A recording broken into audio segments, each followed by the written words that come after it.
Shalom, giving all praises to Yahweh Bahashem Yahushai, double honors to the apostles and the elders of Great Millstone, Yahweh Bahashem Yahushai Barakatham, to you hopeful elect. And this is just a real quick correction on my behalf.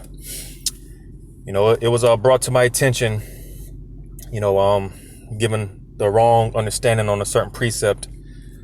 Now, I did this video here yesterday, titled The Passover of Destruction, and basically going into how we want the destruction to pass over us, and just going into how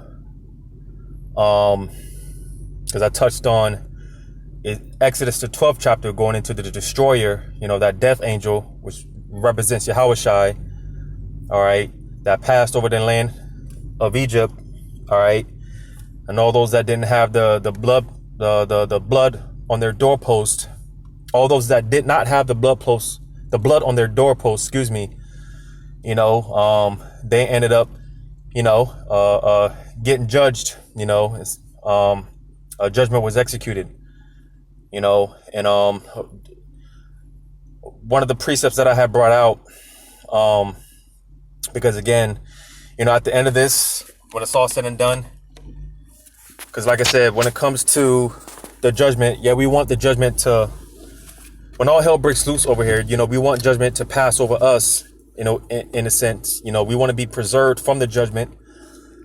But ultimately, when the ICBM missiles come, that's when we really want to be, reserved, that's when we really, because when it comes down to it, man, we want to make it into the chariots. We don't want to be here when those missiles hit ground zero. All right, and this is going to take place with Yahushai when he makes his second return. All right, because like I said in Exodus the 12th chapter, going into that destroyer, which is symbolic for Yahushai. Well, again, when Yahushai makes his second return, only the elect are going to be passed over. The destruction is going to pass over them as they're getting beamed up into the chariots. All right, as those missiles are going to be coming down, the elect are going to be beamed up into the chariots, so they're going to pass over the destruction. But one of the mistakes that I made, and like I said, it was brought to my attention, because one of the mistakes that I had brought out in this, one of the precepts that I had brought out in this video here, titled The Passover of Destruction, was Jeremiah 4:7. I'll read it real quick. I'm gonna pull it up. Jeremiah 4:7. Because for the longest, because some precepts, a lot of precepts, they have a double-fold meaning to them, and for the longest, I was under the impression that this was one of those precepts that had the double-fold meaning to it, but I was wrong, so I want to say Salakia. All right, and may the Lord have mercy upon me. But I'm gonna go ahead and read the precept in Jeremiah 4:7. It says, Jeremiah 4:7. It says, "The lion is come up from his thicket, and the destroyer of the Gentiles is on his way. He is gone forth from his place to make thy land desolate, and thy cities shall be laid waste without inhabitant." All right, so like I said, for the longest, I was under the impression that this is one of the many precepts that had a double-fold meaning to it, and I thought that this was also talking about Yahushai, all right, which, like I mentioned in Exodus the 12th chapter, that destroyer, that death angel, was symbolic for Yahushai, all right, I, like I said, brought this precept out because, ultimately Yahushua is going to come, he's going to wreak havoc on the nations. So, I assumed that the destroyer of the Gentiles was talking about, in this sense, I applied it in the sense that this was talking about Yahushua and how he was going to come back to take the nations out of power and, bring down the nations and whatnot. But what this is really talking about is going into the time, this is going into the Babylonians, all right, in the time of Nebuchadnezzar, all right. And just for a little further edification, A little further edification. I'm going to go to Daniel chapter 7. Daniel chapter 7. See where I could start.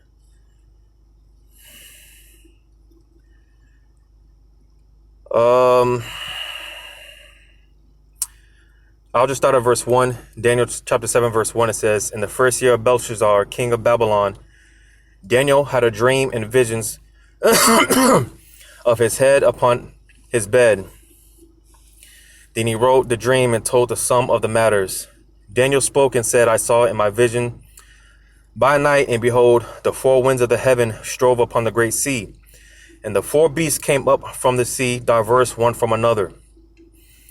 The first was like a lion, and had eagle's wings. I beheld the wings thereof were plucked, and it was lifted up from the earth and made stand upon the feet as a man, and a man's heart was given to it."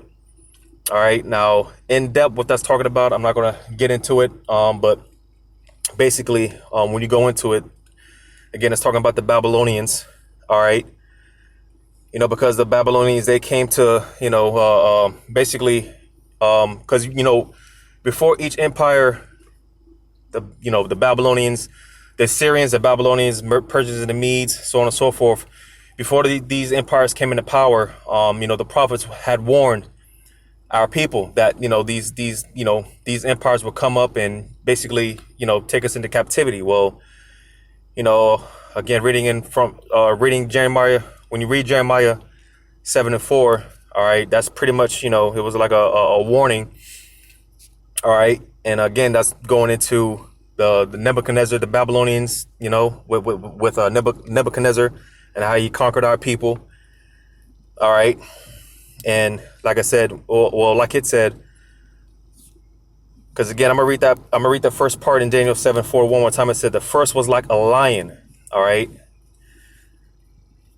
And like I said, for the longest, I was under the impression that, this here in Jeremiah 7:4 it was double fold meaning to it.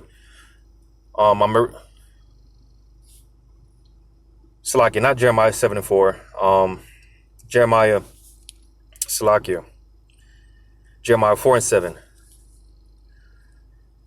Jeremiah 4:7. So again, this line here in Jeremiah 4:7, it says the lion has come up from his thicket, and the destroyer of the Gentiles is on his way. He is gone forth from his place to make thy land desolate, and thy city shall be laid waste without inhabitant. So again, this is not talking about Yahushai and from the lion from the tribe of Judah, as I mentioned in this video that I did. All right, but nevertheless, man, it's talking about Nebuchadnezzar. All right, and the Babylonians coming to conquer our people. All right. So once again, Salakia for giving out the misunderstanding. Again, I hope the Lord forgives me, has mercy, and hopefully this was edifying. And with that, giving all praises to Yahweh Bashim Shai. Double honor to the apostles and others of great millstone. Yahweh Bashim Shai, Barakatham to you, hopefully elect out there. Again, Salakia, and Lord's willing, to next time, Shalom.